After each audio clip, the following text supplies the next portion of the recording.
Hello, welcome to Oxford Heirlooms. Today I'm working on my old Singer sewing machine again because I'm going to create a couple of buttonholes at the front crotch opening. The pattern actually calls for you to sew snaps on here, but I don't have any sew-on snaps, and I don't have any plastic snaps that are the same color as my mint green batik, so I'm going to go ahead and go with buttons. Now, as you can see, I've already sewn my buttons on the back of the crotch.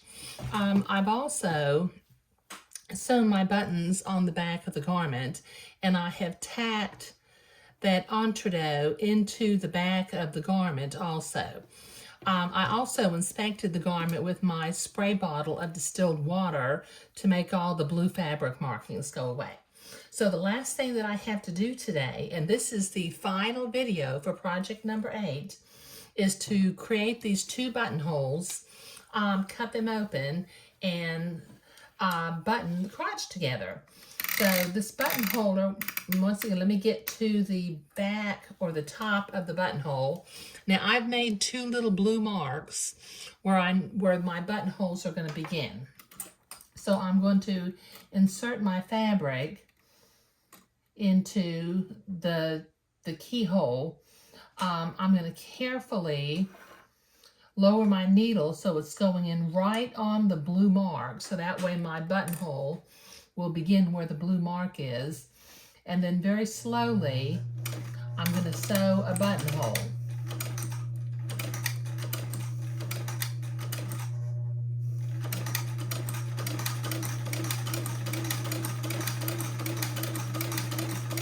Now these are 3/8 inch buttonholes, just like we did on the back yoke.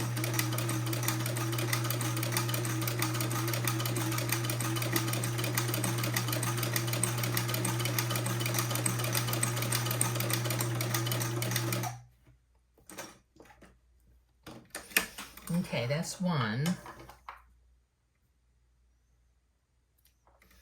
And buttons work fine at the crotch so long as you sew the buttons on, real strongly.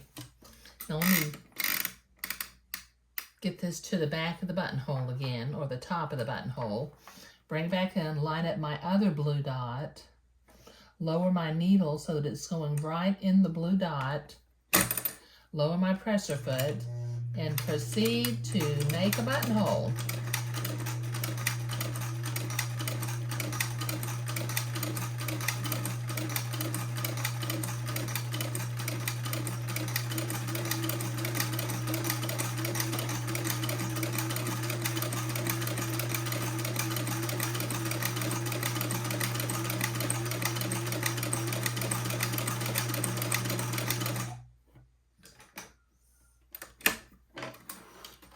There.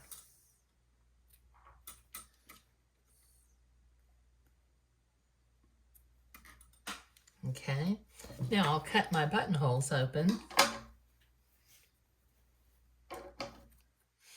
Give it a little clip, and then cut it the rest of the way.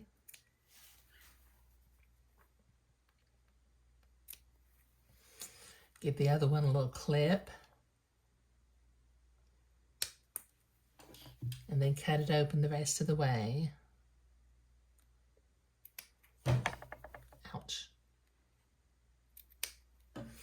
There.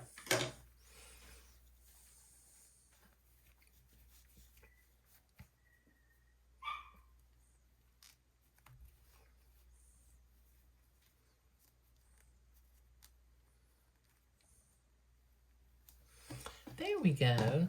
Now, isn't this just super, super, super sweet? Okay. All right. So like I said, this is the final video for project number 8, but I have a teaser for project number 9. It's going to be a beautiful bishop dress. It's gonna have a bishop. It'll be smocked all around the neckline because it's a bishop. It's gonna have some smocking on both of the short puff sleeves, and then it's gonna have sort of like a scalloped hem, and I'll embroider a little bumblebee at the top of each of the scallops. But it's gonna be a fun project to do. But this, like I said, this finishes up project number 8, a bubble for a little red-headed boy. I think that the colors are especially well suited for his coloring. I need to give this garment a little bit of a press and hang it on a hanger, and then it'll be ready to deliver to its new owner. But thank you for joining me.